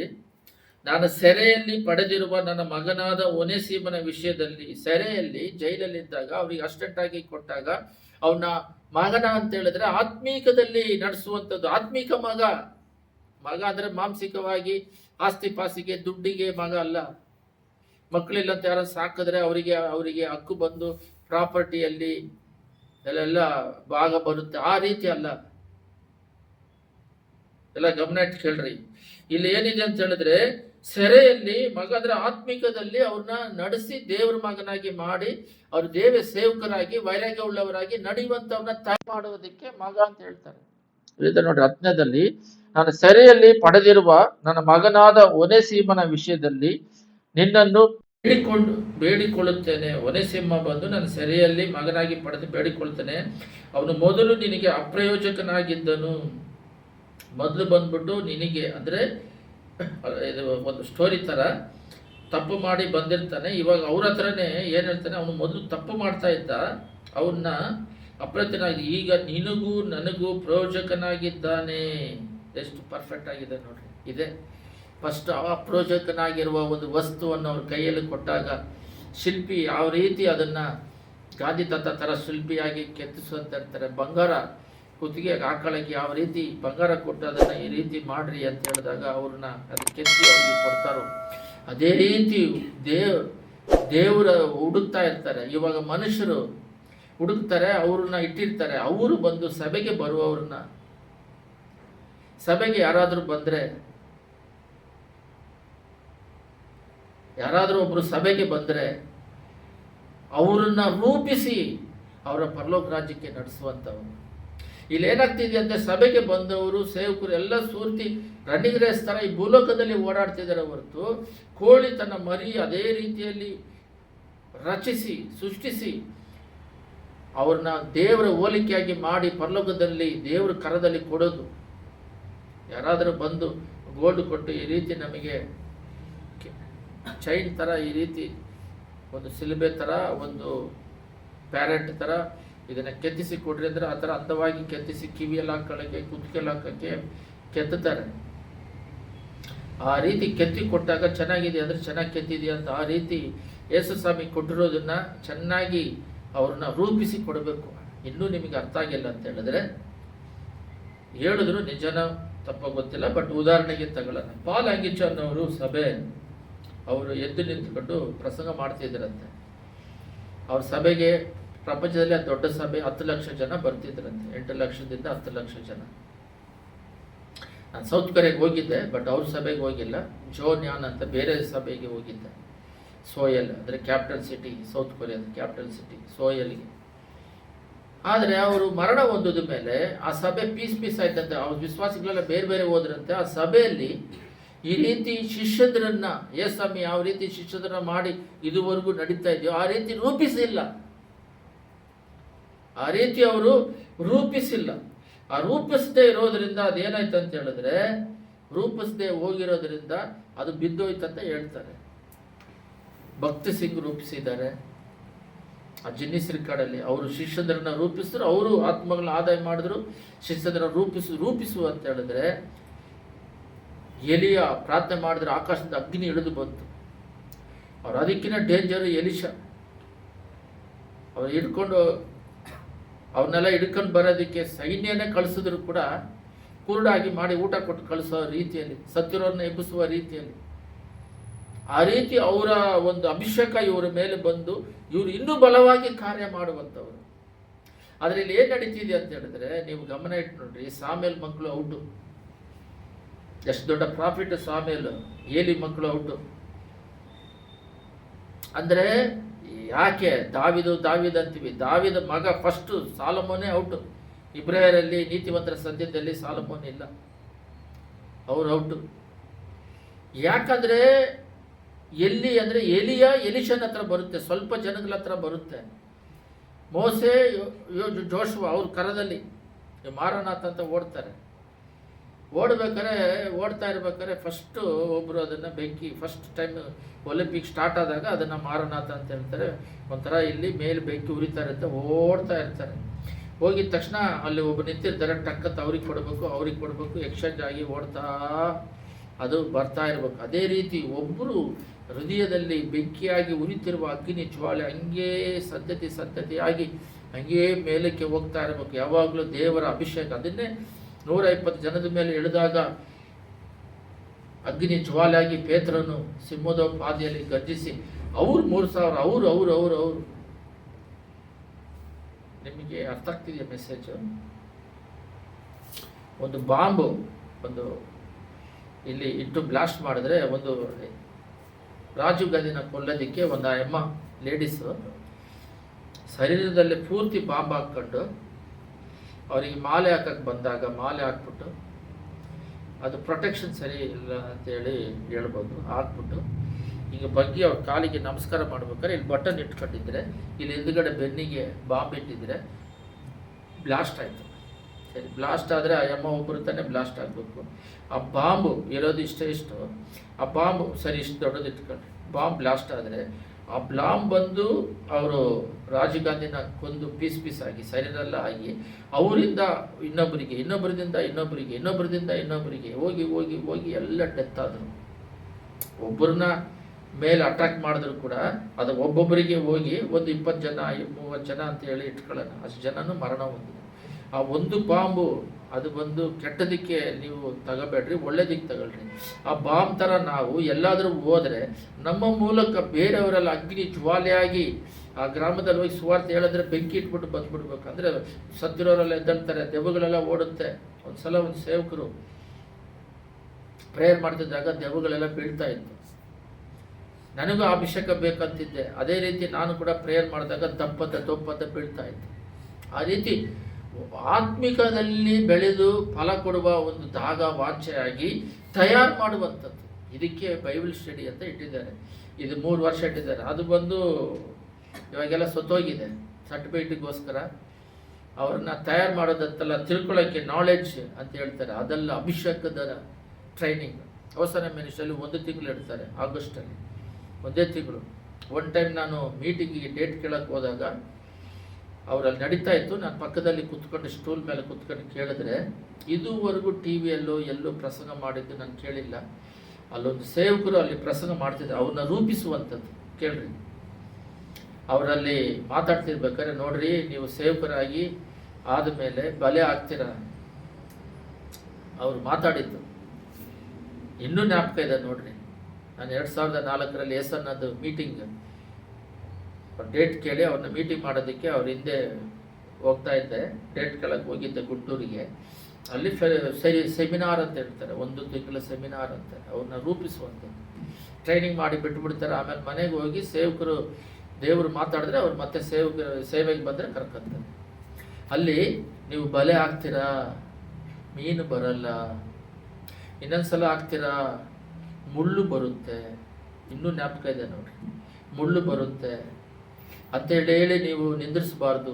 ಮತ್ತೆ ಒಂದು ಸಲ ಹಾಕ್ಬೇಕು. ಅಂದರೆ ಆತ್ಮಗಳನ್ನ ಆದಾಯ ಮಾಡ್ಬೇಕಾದ್ರೆ ನೀವು ಏನು ಸಿಗೋದಿಲ್ಲ. ಒಂದ್ಸಲ ಮುಳ್ಳು ಸಿಗುತ್ತೆ, ಒಂದ್ಸಲ ಅಲೆಗಳು ಬಂದು ಆಪತ್ತಾಗುತ್ತೆ, ಬೋಟ್ ಒಡೆದೋಗುತ್ತೆ. ಅಲ್ಲಿ ಓಡಿಸಿ ಎಲ್ಲನೂ ಸರಿ ಮಾಡಿಕೊಂಡು ಅಲ್ಲಲ್ಲಿ ಆಮೇಲೆ ಒಂದು ಒಳ್ಳೆ ಮೀನು ಸಿಗುತ್ತೆ. ಆ ರೀತಿಯಾಗಿ ಪ್ರತಿಯೊಬ್ಬರಿಗೂ ಸೇವೆಯಲ್ಲಿ ಅಂತ ಹೇಳಿದ್ರು. ಮತ್ತು 1 ತಿಂಗಳಲ್ಲಿ ಏನು ಹೇಳ್ಕೊಡ್ತಾರೆ. ನಾನು ಜಸ್ಟ್ ಡೇಟ್ ಕೇಳಕ್ಕೆ ಹೋದಾಗ ಒಂದು 10 ನಿಮಿಷದಲ್ಲಿ ಇದು ಕಿವಿಯಲ್ಲಿ ಬಿತ್ತು. ನಾನೇ ಕುತ್ಕೊಂಡು ಕೇಳಿರೋದಲ್ಲ.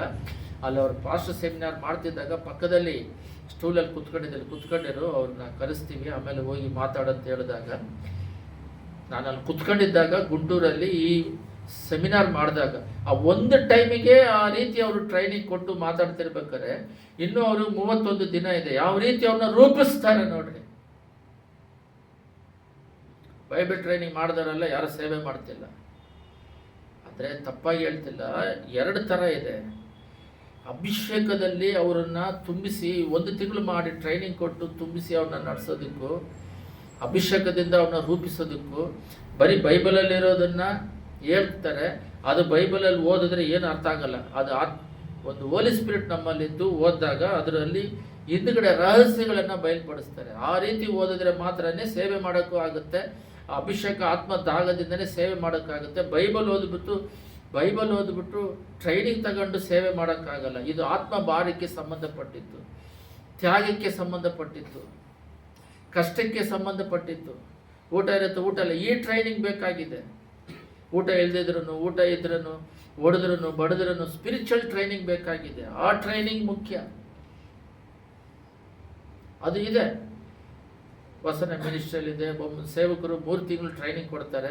ಅವರು ಆತ್ಮಿಕದ ಟ್ರೈನಿಂಗ್, ಕಷ್ಟ ನಷ್ಟ ಪ್ರಾಕ್ಟಿಕಲ್ ಟ್ರೈನಿಂಗ್. ಯೇಸು ಸ್ವಾಮಿ 3.5 ವರ್ಷ ಟ್ರೈನಿಂಗ್ ಕೊಟ್ಟರಲ್ಲ, ಆ ರೀತಿ ಇವಾಗ ಪ್ರತಿಯೊಬ್ಬರು ಸಭೆಗೆ ಬರೋರನ್ನ ನಾವು ಟ್ರೈನಿಂಗ್ ಕೊಟ್ಟು ಬಿಟ್ಟಾಗ ಹೊರಗಡೆ ಹೋಗಿ ನೀವು ಆ ಬಾಂಬ್ ಯಾವ ರೀತಿ ನನ್ನಿಂದ ನಿಮಗೆ, ನಿಮ್ಮಿಂದ ಅವರಿಗೆ ಸ್ಪ್ರೆಡ್ ಆಗ್ತಾ ಹೋಗ್ಬೇಕು. ಯಾರೋ ಒಬ್ಬ ಲೋಕಸ್ಥ ನಾನು ದೇವ್ರು ನಂಬ್ಕೊಂಡು ಸೇವೆ ಮಾಡ್ತಾ ಇದ್ದೀನಿ. ಅವನು ಸ್ಟೇಜ್ ಮೇಲೆ ನಿಂತ್ಕೊಂಡು ಬಿಸ್ನೆಸ್ಸಿಗೆ ಯೇಸು ಸ್ವಾಮಿನ ಉಪಯೋಗಿಸ್ತಾ ಇದ್ದಾನೆ. ನಾನು ಇದೇನಪ್ಪ ಇವನು, ಅವರು ಯೇಸು ಸ್ವಾಮಿ ಅಂದರೆ ಏನೂ ಗೊತ್ತಿಲ್ಲ, ಬಿಸ್ನೆಸ್ಸಿಗೆ ಅದನ್ನು ಉಪಯೋಗಿಸ್ತಾ ಇದ್ದಾರೆ. ಬಿಸ್ನೆಸ್ಸಿಗೆ ಉಪಯೋಗಿಸೋರು ನಾವು ದೇವ್ರ ಮಕ್ಕಳು, ದೇವರಿಗೆ ಉಪಯೋಗಿಸ್ತಾ ಇಲ್ಲ ನೋಡ್ರಿ. ಅವನು ಏನು ಹೇಳ್ತಾನೆ ಗೊತ್ತಾ, ಸ್ಟೇಜ್ ಮೇಲೆ ನಿಂತ್ಕೊಂಡು ಅವನ ಹೆಸರು ನನಗೆ ಗೊತ್ತು. ಅವನ ಹೆಸರು ಜೈಶಂಕರ್ ನಾಗ್ ಅಂತ. ಅವನು ಕ್ರಿಶ್ಚಿಯನ್ ಬಗ್ಗೆನೂ ಗೊತ್ತಿಲ್ಲ, ಬೈಬಲು ಓದಿಲ್ಲ, ದೇವ್ರ ಬಗ್ಗೆನೂ ಗೊತ್ತಿಲ್ಲ. ಬಟ್ ಅವನು ಬಿಸ್ನೆಸ್ ನಡೆಯೋದಕ್ಕೆ ಯೇಸು ಸ್ವಾಮಿನ ಉಪಯೋಗಿಸ್ತಿದ್ದಾನೆ. ಯೇಸು ಅಂದರೆ ಗೊತ್ತಾ, ಯೇಸು ಒಬ್ಬರು 12 ಜನನ ಅವ್ರು ಕರ್ಕೊಂಡ್ರು. ಈ 12 ಜನನ ಸತ್ತ ಮೇಲೆ ಲೋಕ ಪೂರ್ತಿ ಕಳಿಸಿ ಇವಾಗ ಪ್ರಪಂಚದಲ್ಲೇ ಅಧಿಕವಾಗಿ ಕ್ರೈಸ್ತರಿದ್ದಾರೆ. ಅವ್ರು ಮಾಡಿದ್ದು ಏನಂದರೆ ಒಬ್ಬರು ಹೋಗಿ ಒಬ್ರಿಗೆ ಹೇಳಿದ್ರು, ಒಬ್ಬರು ಹೋಗಿ ಒಬ್ರಿಗೆ ಹೇಳಿದ್ರು. ಅದೇ ರೀತಿ ಈ ಬಿಸ್ನೆಸ್ ಕೂಡ ಇವಾಗ ನೋಡ್ರಿ, ಪ್ರಪಂಚ ಪೂರ್ತಿ 1 to 1 ಪ್ರಪಂಚ ಪೂರ್ತಿ ಯೇಸು ಕ್ರಿಸ್ತನ ದಾಸಿಯಾಗಿರೋದಕ್ಕೆ ಒಬ್ಬರಿಂದ ಒಬ್ಬರು ಹೇಳ್ಕೊಂಡು ಹೋದ್ರು. ನೀವು ಕೂಡ ಈ ಪ್ರಾಡಕ್ಟ್ನ ಹೇಳ್ತಾ ಹೋದ್ರೆ ಆಗುತ್ತೆ. ನೋಡ್ರಿ, ಯೇಸು ಸ್ವಾಮಿ ಮಾಡಿ ಸಾಧನೆ ಮಾಡಿದ್ದಾರೆ, ನೀವ್ಯಾಕೆ ಮಾಡ್ತಾ ಇಲ್ಲ?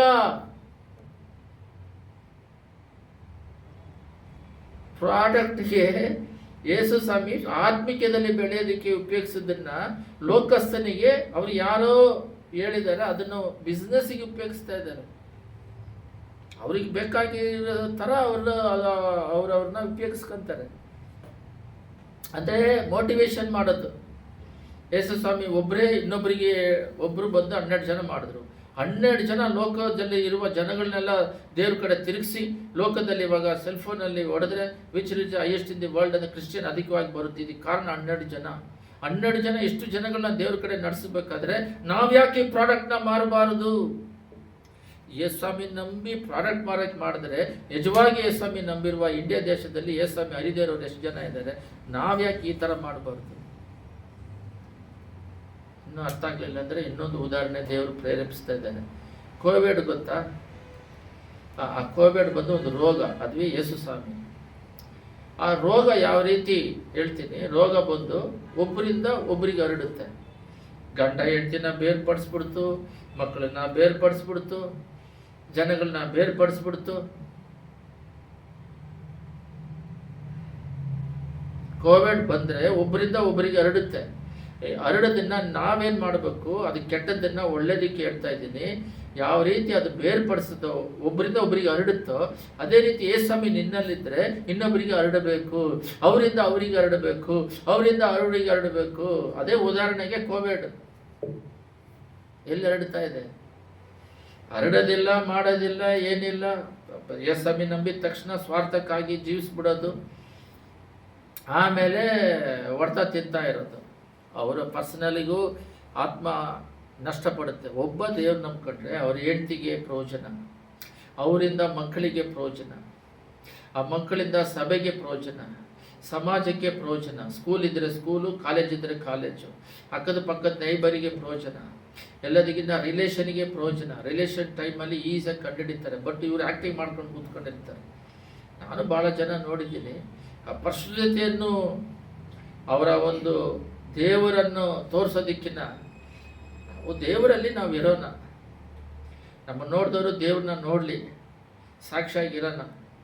ನಮ್ಮನ್ನೇನು ತೋರಿಸೋದು ಬೇಕಾಗಿಲ್ಲ. ನಮ್ಮೊಳಗಿರುವ ದೇವರು ಮಹಿಮೆ ಹೊಂದಲಿ ಅನ್ನುವ ಒಂದು ಎಲ್ಲ ಆ ಒಂದು ಕ್ವಾಲಿಟಿ ಹೋಗಿ ಮಾತಾಡಿದಾಗ ಇವ್ರ ಬಗ್ಗೆ ಮಾತಾಡೋದು ಹೆಚ್ಚಿಸ್ಕೊಳ್ಳೋ, ಅಲ್ಲಿ ದೇವ್ರ ಬಗ್ಗೆ ಮಾತಾಡೋದು ಇವು ಬರೋದಿಲ್ಲ. ನನಗೆ ಪ್ರಾರಂಭದಲ್ಲಿ ಆಂಧ್ರದಲ್ಲಿ 10 ವರ್ಷ ಸೇವೆ ಮಾಡಿದೆ. ಕರ್ನಾಟಕಕ್ಕೆ ಬಂದಿದ್ದ ತಕ್ಷಣ ಒಂದು ದೇವ್ರು ಹೇಳ್ದಂಗೆ ನಡೆದ್ರೆ ಸ್ಟ್ರಿಕ್ಟ್ ಆಗಿರ್ತಾರೆ, ಅದು ಪರಿಶುದ್ಧವಾಗಿರ್ತಾರೆ, ಜ್ಞಾನ ಇದೆ, ಎಲ್ಲ ಅದರಲ್ಲೇ ಇರುತ್ತೆ. ಸೋಬೇರಿತನ ಇರೋದಿಲ್ಲ, ಭಯ ಇರೋದಿಲ್ಲ. ಆ ಥರ ಭಾಳ ಹೇಳ್ಕೊಳ್ತಾ ಹೋಗ್ಬೇಕು. ಒಳ್ಳೆ ಮನಸ್ಸಾಕ್ಷಿ, ಪರ್ಫೆಕ್ಟ್ ಆಗಿರ್ತಾರೆ. ಒಂದು ಮಾತು ಸುಮ್ಮನೆ ಹೇಳಿದ್ರೂ ಅದು ಯೇಸು ನಾಮದಲ್ಲಿ ದೇವ ಹೋಗಿದ್ರೆ ಹೋಗುತ್ತೆ ಅಂದರೆ, ಅದೇ ರೀತಿ ಏನೇ ಹೇಳಿದ್ರು ನಡೀತೈತೆ. ಆ ರೀತಿ ಮಾತಿಗೆ ಬೆಲೆ ಇರುತ್ತೆ, ಎಲ್ಲ ಇರುತ್ತೆ.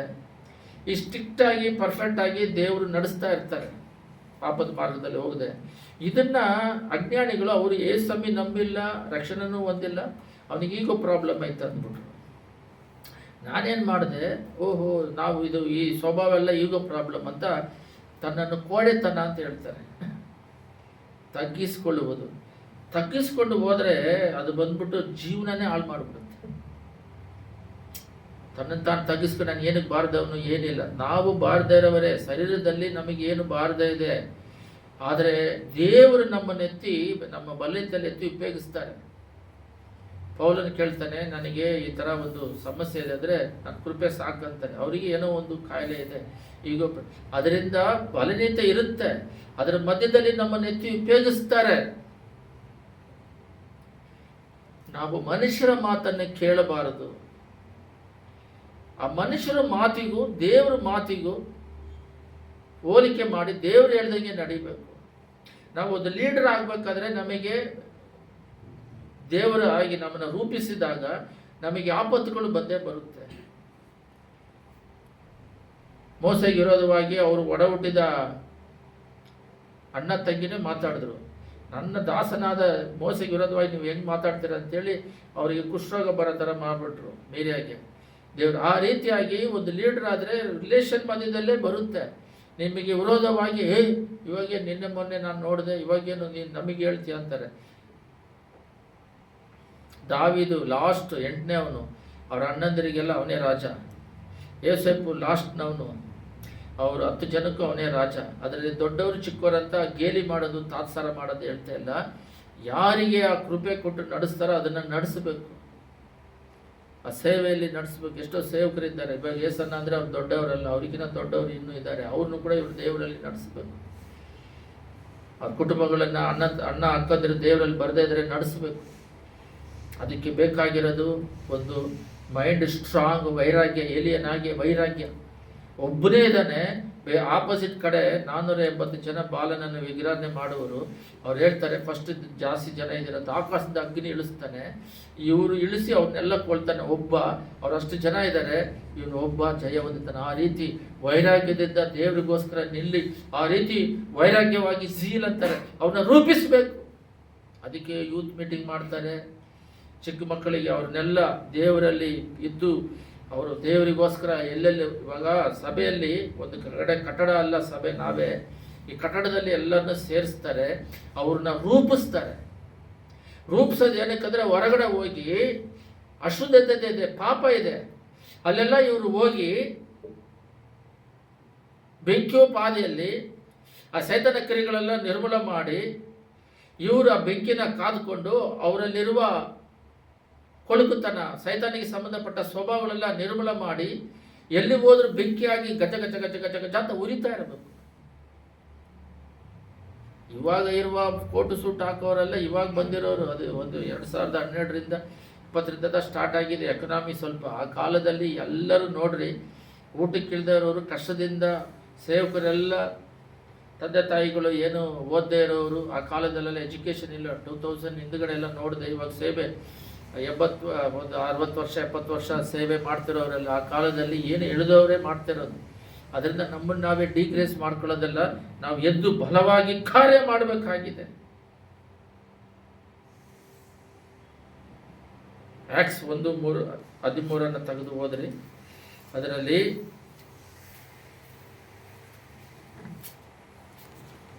ಅದರಲ್ಲಿ ಓದೋದು ಬೇಡ, ಹಂಗೆ ಧ್ಯಾನ ಮಾಡಿ ಮುಗಿಸ್ಬಿಡ್ತೀನಿ. ಅಪೊಸ್ತಲರು 1:13 12 ಜನ ಅಪೊಸ್ತಲರ ಹೆಸರಿದೆ. ಅದರಲ್ಲಿ ಇಸ್ಕರಿಯೋತ ಯೂದ ಬಂದ್ಬಿಟ್ಟು ದೇವರನ್ನ ತೋರಿಸ್ಕೊಟ್ಟು ಅವನು ತಪ್ಪು ಮಾಡ್ತಾನೆ. ಅವರಿಗೆ ಬದಲಾಗಿ ಇಲ್ಲಿ ಬೇರೆಯವ್ರನ್ನ ಚೀಟಿ ಹಾಕಿ ತೆಗಿತಾರೆ. ಇರಲಿ, ಈ ಇಸ್ಕರಿಯೋತ ಯೂದ ಇಲ್ಲಿ ನೋಡ್ರಿ, ಆವಾಗ 12 ಜನದಲ್ಲಿ ಒಬ್ಬ ಮಾತ್ರ ಇಸ್ಕರಿಯೋತ ಯೂದನಾಗಿ ದೇವರಲ್ಲಿ ಇದ್ದು 12 ವರ್ಷ 3.5 ವರ್ಷ ಟ್ರೈನಿಂಗ್ ಕೊಟ್ರೂ ದೇವ್ರನ್ನ ಬಿಟ್ಟು ಓದೋನು. 3 ವರ್ಷ ದೇವ್ರ ಟ್ರೈನಿಂಗ್ ಕೊಟ್ರೂ ಅವನು ದೇವ್ರನ್ನ ಬಿಟ್ಟು ಓದೋರು. ಈಗ ದೇವ್ರನ್ನ ಬಿಟ್ಟು ದೂರ ಇರೋರು ಅಧಿಕವಾಗಿದ್ದಾರೆ. 12ರಲ್ಲಿ ಒಬ್ಬ ಇದ್ದರೆ, ಈಗ 12 ಜನದಲ್ಲಿ ಒಬ್ಬ ಒಳ್ಳೆಯವನಾಗಿದ್ದರು, 11 ಜನ ದೇವರಲ್ಲಿ ವೈರಾಗ್ಯದಲ್ಲಿ ಇರುವಂಥವ್ರು ಇಲ್ಲ, ಸುಮ್ಮನೆ ಪೂಸಿಯಾಗಿದ್ದಾರೆ. ನನ್ನ ಸ್ವಭಾವ ಆಂಧ್ರದಲ್ಲಿ ಭಯಂಕರ ವೈರಾಗ್ಯ. ಯೇಸುವೇ ನಿಜವಾದ ದೇವರಂತ ಎಲ್ಲರಿಗೂ ಸುವಾರ್ತೆ ಹೇಳೋದು. ಆ ಸ್ಪಿರಿಟು, ನನ್ನಲ್ಲಿದ್ದ ಸ್ಪಿರಿಟು ನಮ್ಮ ಸಭೆಯಲ್ಲಿ ಒಬ್ಬರು ಆತ್ಮಿಕದಲ್ಲಿ ನಡೆಸ್ತಾರೆ, ಪ್ರಕಾಶಮಕ್ಕೆ ಬಂದಿತ್ತು. ಯೇಸುವೇ ನಿಜವಾದ ದೇವರಂತ ಹೇಳೋರು, ವೈರಾಗ್ಯ. ಆ ರೀತಿ ಆ ಸ್ಪಿರಿಟು ಒಬ್ಬರಿಂದ ಇನ್ನೊಬ್ಬರಿಗೆ ಸ್ಪ್ರೆಡ್ ಆಗುತ್ತೆ. ಅದು ಆದರೆ ದಿನ ಕಳೀತಾ ಇದ್ದಂಗೆ ಅದು ಹೆಚ್ಚಾಗಬೇಕಾ ಕಮ್ಮಿ ಆಗಬೇಕಾ? ಕಮ್ಮಿ ಆಗಿದೆ. ಅದು ಕಮ್ಮಿ ಆಗೋಕ್ಕೆ ಬಿಡಬಾರ್ದು, ಹೆಚ್ಚಾಗಬೇಕು. ಒಬ್ಬರನ್ನ ನಾವು ಸೃಷ್ಟಿ ಮಾಡೋದಕ್ಕೆ ಅವನ್ನೆಲ್ಲ ಮಾಡಬೇಕು. ಅದರಿಂದ ಇವತ್ತು ದಿನದಲ್ಲಿ ಎಷ್ಟೋ ಜನ ಬಿದ್ದೋದ್ರು. ನಾವು ಇದೆಲ್ಲ ಒಂದು ಪಾಠ ಸತ್ಯವೇದದಲ್ಲಿ. ಆದರೆ ಬಿದ್ದೋಗದೆ ಎದ್ದಿರೋರು ಸ್ವಲ್ಪ ಜನ ಮಾತ್ರ ಇದ್ದಾರೆ. ಅಲ್ಲೇ ಪ್ರಾರಂಭದಲ್ಲಿ ಹೇಳಿದಾಗೆ ಶೈನ್ ಆದವರು ಮೋಸ ಕೂಡ ಮಾಡಿ ಸ್ವಲ್ಪದರಲ್ಲಿ ಬಿದ್ದೋಗಿ ಮತ್ತೆ ಅದನ್ನು ಯೋಶುವ ಕಂಟಿನ್ಯೂ ಮಾಡ್ತಾರೆ. ಎಲ್ಲ ಗಮನ ಇಟ್ಟು ಕೇಳ್ರಿ. ಅದೇ ರೀತಿಯಾಗಿ ಎಷ್ಟೋ ಜನ ಆಬ್ರಾಮಿಂದ ಈಸಾಕಿಂದ ಯಾಕೋಬ ಅದೇ ಕಂಟಿನ್ಯೂ ಆಗ್ತದೆ. ಅಜೀಲ್ ವೈರಾಗ್ಯ ಎಲಿಯಿಂದ ಎಲಿಶಾಗೆ ಕಂಟಿನ್ಯೂ ಆಗಬೇಕು, ಗೇಜಿಗೆ ಬರಬೇಕು. ಗೇಜಿ ಕುಷ್ಠರೋಗ ತಗೊಂಡ ಸ್ಟಾಪ್ ಆಗುತ್ತಲ್ಲಿ. ಆ ರೀತಿ ಸ್ಟಾಪ್ ಆಗಬಾರ್ದು, ಅದು ಹಂಗೆ ಸ್ಪ್ರೆಡ್ ಆಗಬೇಕು. ಅದಕ್ಕೆ ಯೋಶುವ 59 ಕಡೆ ವಾಕ್ಯದಲ್ಲಿ ಇದೆ. ಇವತ್ತಿನ ದಿನದ ಪ್ರಸಂಗ ಇದೆ, ತೆಗೆದ್ರೆ ಯೆಶಾಯ 59 ತೆಗೀರಿ, ಕಡೆ ವಾಕ್ಯವನ್ನು ಹೋದರೆ ಇದರಲ್ಲಿ ಏನಿದೆ ಅಂದರೆ, ನಾನಂತೂ ಅವರೊಂದಿಗೆ ಒಡಂಬಡಿಕೆಯನ್ನು ಮಾಡಿಕೊಳ್ಳುವೆನು. ಇದೇ ಇವತ್ತಿನ ಮೆಸೇಜ್. ಯೇಸು ಸ್ವಾಮಿ ಸಭೆಯಲ್ಲಿ ಒಬ್ಬರ ಮೇಲೆ ಒಡಂಬಡಿಕೆ ಮಾಡ್ತಾರೆ. ಅದು ಸೇವಕರಾಗಿ ಆರಿಸ್ಕೊಂಡವರಾಗಲಿ, ಯಾರೋ ಎವಾಂಜಲಿಸ್ಟ್ ಪ್ರಾರಂಭದಲ್ಲಿ ಹೇಳಿದಾಗ ಎವಾಂಜಲಿಸ್ಟ್ ಪ್ರಾಫಿಟ್ ಆಗಲಿ, ಒಬ್ಬರ ಹತ್ರ ಈ ಒಡಂಬಡಿಕೆ ಮಾಡೋದು ಏನಂದರೆ, ನಿಮ್ಮಲ್ಲಿ ಆವೇಶಿಸಿರುವ ನನ್ನ ಆತ್ಮವು ಇದೇ ಅಗ್ನಿ ಅಭಿಷೇಕ, ಇದೇ ಒಂದು ನೋಡ್ರಿ ರೂಪಿಸುವಂಥದ್ದು, ಸೃಷ್ಟಿ ಮಾಡುವಂಥದ್ದು ಹೊಸದಾಗಿ. ಸುಮ್ಮನೆ ಪ್ಲ್ಯಾನ್ ಮೈಂಡಲ್ಲಿ ಮಾತ್ರ ಇರುತ್ತೆ ಇಂಜಿನಿಯರ್ ಹತ್ರ, ಸುಮ್ಮನೆ ಒಂದು ಪೇಪರಲ್ಲಿ ಇರುತ್ತೆ. ಅದನ್ನು ಒಂದು ಸ್ವಲ್ಪ ದಿನ ಆದಮೇಲೆ ನೋಡಿದ್ರೆ ಅದು ರಿಯಲ್ ಆಗಿ ಬಿಲ್ಡಿಂಗ್ ಬಂದಿರುತ್ತೆ. ಅದೇ ರೀತಿ ಹೊಟ್ಟೆಯೊಳಗೆ ಹುಟ್ಟಕ್ಕೆ ಮುಂಚೆ ದೇವರು ರೂಪಿಸಿರ್ತಾರೆ ಇವರ ಈ ಕಾರ್ಯ ಅಂತೇಳಿ. ಆ ಕಾರ್ಯವನ್ನು ಇವಾಗ ಒಂದು ಉದಾಹರಣೆ ಹೇಳ್ತೀನಿ ನೋಡ್ರಿ.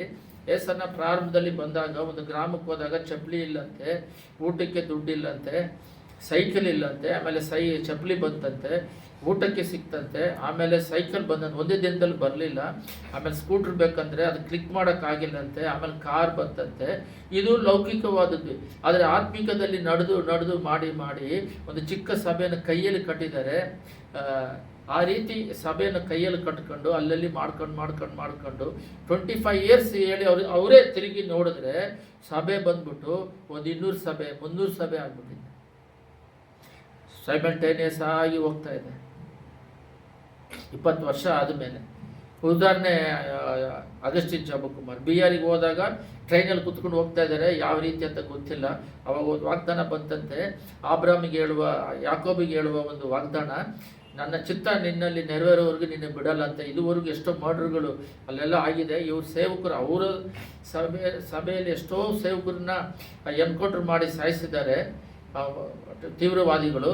ಆದರೆ ಇವ್ರನ್ನ ಬದುಕಿ ಕಾಪಾಡಿ ಇನ್ನುವರೆಗೂ ಇಟ್ಟು ದೇವಕ್ಕೆ ಬೆಳಕಾಗಿ ಇಟ್ಟಿದ್ದಾರೆ. ಆ ರೀತಿಯಾಗಿ ಇನ್ನೊಬ್ಬರಿಗೆ ಅವರೊಬ್ಬರಿಂದ ಹೋಗಿ ಬಿಹಾರಲ್ಲಿ ಎಷ್ಟೋ ಮಿಷನರಿಗಳು, ಎಷ್ಟೋ ಸೇವಕರನ್ನ ತಯಾರು ಮಾಡುವಂಥದ್ದು.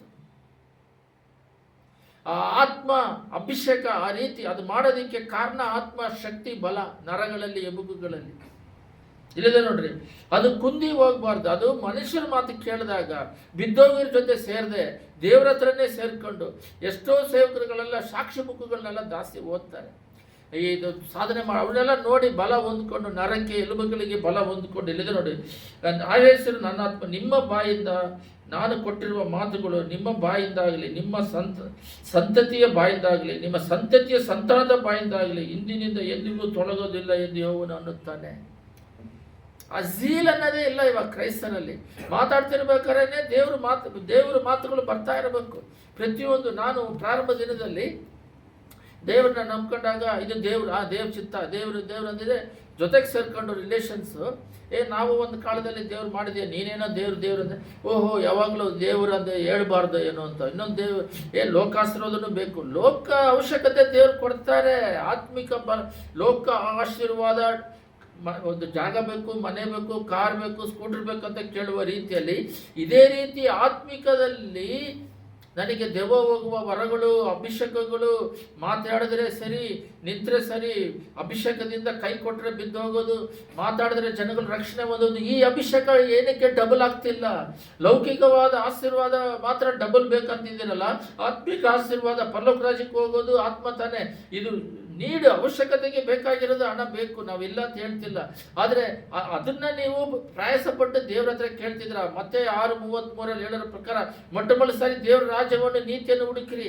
ನಾವು ಅದರಲ್ಲಿ ಹುಡುಕಿ ಇನ್ನೊಬ್ಬರನ್ನ ರೂಪಿಸುವಂಥದ್ದು ಎಲ್ಲಿದೆ? ಇವಾಗಂತೂ ರೂಪಿಸಕ್ಕೆ ಹೋದ್ರೆ ನೀನೇನು ಹೇಳೋದು, ನಾವೇನಕ್ಕೆ, ನಮಗೆಲ್ಲ ಗೊತ್ತು. ಝೆಡ್ ಅಂತ ಬಂದೈತಂತೆ, ಅವ್ರನ್ನ ಬದಲಾಯಿಸೋದಕ್ಕೆ ಕಷ್ಟ ಆಗ್ಬಿಟ್ಟಿದೆ ಅಂತೆ. ಯೂತ್ಗಳು ಸೇವಕರೆಲ್ಲ ಆ ಕಾಲದ ಸೇವಕರುಗಳು ನೋಡ್ರಿ, ಪ್ರಾರಂಭದಲ್ಲಿ ಯೇಸು ಸ್ವಾಮಿ ಪರಿಶುದ್ಧ ಅಂದರೆ ಈಗಲೂ ಪರಿಶುದ್ಧನೇ. ಆದಿ ಅದು ಬದಲಾಗೋದಿಲ್ಲ.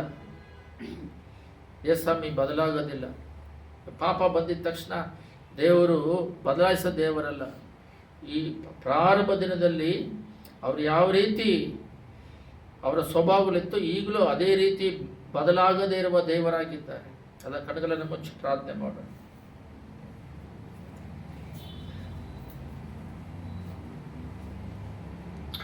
ಯೋಬನಿಗೆ ಎಷ್ಟೋ ಕಷ್ಟ ಬಂದರೂ ಕೂಡ ಆ ವೈರಾಗ್ಯ, ಆ ಸೀಲನ್ನು ಬಿಟ್ಟು ಹೋಗಿಲ್ಲ. ಮತ್ತೆ 2ರಷ್ಟು ಆತ್ಮ ಪಡ್ಕೊಂಡ್ರು. ಅದೇ ರೀತಿಯಲ್ಲಿ ಕೂಡಿ ಬಂದಿರೋ ಪ್ರತಿಯೊಬ್ಬರು ಹೆಂಡತಿ ದೂಷಿಸಿದ್ರು ಸರಿ, ನಾವು ರಿಲೇಷನ್ಗೆ ಯಾರಾದರೂ ಏನಾದರೂ ಬಿಟ್ಟರೆ ನಾಚಿಕೆಯಿಂದ ದೇವ್ರನ್ನ ಬಿಡ್ತೀವಿ. ದೇವ್ರು ಒಬ್ಬರಿದ್ದರು, ಜನಗಳು ಯಾರಿಲ್ಲದಿದ್ರು ನಡೀತತೆ. ಆದರೆ ಜನಗಳೆಲ್ಲ 100 ಜನ ಫ್ರೆಂಡ್ಶಿಪ್ಪು, ಭಾಳ 50 ಜನ ಫ್ರೆಂಡ್ಶಿಪ್ ಇದ್ದು ದೇವ್ರು ಒಬ್ಬರು ಇಲ್ದಿದ್ರೆ ಏನು ಮಾಡೋಕ್ಕಾಗಲ್ಲ. ಅದು ಕಾಯಿಲೆ ಬಂದರೆ ರಿಲೇಷನ್ನು ದುಡ್ಡು ಕೊಡಲ್ಲ, ಅವ್ರ ಸ್ವಸ್ಥತನೂ ಮಾಡಲ್ಲ. ಎಲ್ಲರ ಕಡೆಗಳನ್ನು ಮುಚ್ಚಿ ದೇವರು ರೂಪಿಸುವಂಥದ್ದು, ಕೋಳಿ ತನ್ನ ಮರಿಯನ್ನು, ಅದೆಲ್ಲ ಉದಾಹರಣೆಯಾಗಿ ಇಟ್ಟಿದ್ದಾರೆ. ಕೋಳಿಗಳನ್ನೆಲ್ಲ ಯಾವ ರೀತಿ ಅದರ ಮೇಲೆ ಕೂತು ಕೂತು ಕೂತು ಕೂತು ರೂಪಿಸ್ತಾ, ಅದೇ ರೀತಿ ವಿಶ್ವಾಸಿಗಳ ಮಧ್ಯದಲ್ಲಿ ಯೇಸು ಸ್ವಾಮಿ ಜೊತೆಯಲ್ಲಿದ್ದ 12ರನ್ನ ಜೊತೆಲೇ ಇಟ್ಟು ರೂಪಿಸಿ ಕಳಿಸಿ ಅದನ್ನು ಬಿಸ್ನೆಸ್ಸಿಗೆ ಯಾವ ರೀತಿ ಉಪಯೋಗಿಸಿದಾರೋ, ಅದು ಬಿಸ್ನೆಸ್ಸಿಗೆ ಅವರು ಆತ್ಮ ಆದಾಯ ಮಾಡೋದಕ್ಕೆ ಉಪಯೋಗಿಸೋದನ್ನು ಅವರು ಲೋಕಸ್ಥರು ಉಪಯೋಗಿಸ್ತಾ ಇದ್ದಾರೆ. ನಾವು ಆತ್ಮಕ್ಕೆ ಉಪಯೋಗಿಸೋ ಹಾಗೆ ಇದೇ ಇಂಡಿಯಾ ದೇಶಕ್ಕೆ ಬಂದು ಪ್ರಾಣ ತ್ಯಾಗ ಮಾಡಿದ್ದಾರೆ ಥಾಮಸ್. ಅವರಿಂದ ಎಷ್ಟೋ ಜೀವನ ಈಗ ಕ್ರೈಸ್ತರಾಗಿರೋ ಮಿಷನರಿಗಳಾಗಿ ಪ್ರಾಣ ತ್ಯಾಗ ಮಾಡಿ ಬದುಕಿದ್ದಾರೆ. ಅದರಲ್ಲಿ ನಾವು ಒಂದು ಪಾರ್ಟ್ ಆಗಿದ್ದೀವಿ. ಅವರ ರಕ್ತ ತ್ಯಾಗದಿಂದ ನಾವು ದೇವ್ರು ನಂಬ್ಕೊಂಡಿದ್ದೀವಿ. ನಮ್ಮನ್ನು ರೂಪಿಸಿರುವ ಪ್ರಕಾರ ನಾವು ಇತರರನ್ನ ರೂಪಿಸುವಂತೆ. ಈ ರೂಪಿಸೋನ್ನೋದು ಅನ್ಯರುಗಳಲ್ಲ, ಯೇಸು ಸ್ವಾಮಿ ನಂಬುದವರಲ್ಲ, ನಂಬಿರೋರನ್ನ ರೂಪಿಸಿ ನಿತ್ಯ ರಾಜ್ಯಕ್ಕೆ ನಡೆಸುವಂಥದ್ದು. ಯೇಸು ಸ್ವಾಮಿ ನಂಬಿ ಬರೋದು ಒಂದು ಕಡೆ, ಬಂದವ್ರನ್ನ ಯೇಸು ಸ್ವಾಮಿ ಕ್ರೈಸ್ತರಾಗಿ ಇರೋರನ್ನ ಒಬ್ಬರು ಬಿಡದಾಗೆ ರೂಪಿಸಿ ಆ ನಿತ್ಯ ರಾಜ್ಯಕ್ಕೆ ತಯಾರು ಮಾಡಿ ಅವ್ರ ಬರುವಿಕೆಯಲ್ಲಿ ಎಲ್ಲರನ್ನು ಪರಲೋಕ ರಾಜ್ಯಕ್ಕೆ ಎತ್ತಲ್ಪಡೋದಕ್ಕೆ ಸಿದ್ಧ ಮಾಡಬೇಕಾಗಿದೆ. Hallelujah, praise the Lord. ಎಲಿಷವನ್ನು ಸೂಪರ್ ಆಗಿ ರೂಪಿಸಿದ್ರು. ಅವ್ರು 7 ಅದ್ಭುತ, 14 ಅದ್ಭುತ. ಮೋಸೆ ಯೋಶುವನ್ನು ಸೂಪರ್ ಆಗಿ ರೂಪಿಸಿದ್ರು. ಅಬ್ರಹಾಮ್ ಈಸಾಕನ್ನು ಸೂಪರ್ ಆಗಿ ರೂಪಿಸಿದ್ರು. ಆದರೆ ಈಸಾಕು ಏಸಯ್ಯ ಮಾಡಬೇಕಂತ ಇದ್ದರೂ ಕೂಡ ದೇವರು ಯಾಕೊಬ್ಬನ್ನ ರೂಪಿಸಿದ್ರು. ಯಾಕೊಬ್ಬಿಂದ ಎಲ್ಲರೂ ದೊಡ್ಡ ಮಗ ಬರಬೇಕಾಗಿತ್ತು. ಅದಕ್ಕೆ ಯೋಗ್ಯತೆ ಇಲ್ಲದಿರೋದ್ರಿಂದ ಯೋಸೇಫನ್ನ ಆರಿಸಬೇಕಾಗಿದೆ. ಅಲ್ಲೇ ಹುಡುಕ್ತಾ ಇದ್ದಾರೆ, ರೂಪಿಸಿ ಅವ್ರನ್ನ ತಯಾರು ಮಾಡಿ ಅವರನ್ನು ಬಲವಾಗಿ ಉಪಯೋಗಿಸೋದಕ್ಕೆ. ಆದರೆ ಸುಮ್ಮನೆ ಓಡ್ತಾ ಇದ್ದಾರೆ ಹೊರತು ಇವರು ಅಗ್ನಿ ಜ್ವಾಲೆಯಾಗಿ ಎಲಿಯಾಗಿ ನರಗಳಲ್ಲಿ ಬಲ ಹೊಂದಿ ಇತರನ್ನ ರೂಪಿಸುವ ಸ್ವಭಾವ ಇಲ್ಲದ ಹಾಗೆ ಜೀವಿಸ್ತಾ ಇದ್ದಾರೆ.